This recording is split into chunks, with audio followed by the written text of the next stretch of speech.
तर मराठा ओबीसी आरक्षणावरती कर्पुरी ठाकूर फॉर्म्युलाच एकमेव पर्याय असल्याचं आणि तो लागू करणं गरजेचं आहे असं मत ओबीसी नेते हरिभाऊ राठोड यांनी व्यक्त केलेलं आहे।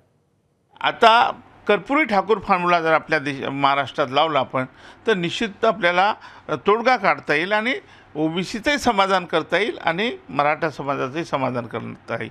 आता आपल्या राज्य सरकारने बघायची भूमिका घेऊ नये की या दोघांच्या वादामध्ये सरकार मोठ्या अडचणीत येणार आहे। कारण आपण बघितलं लोकसभेमध्ये तर महायुतीला फटका बसलेलाच आहे आणि आता जर विधानसभेच्या याच्यापूर्वी जर तुम्ही निर्णय घेतला नाही तर ओबीसी तुमच्या विरोधात जातील आणि एकडे मराठाही विरोधात जातील।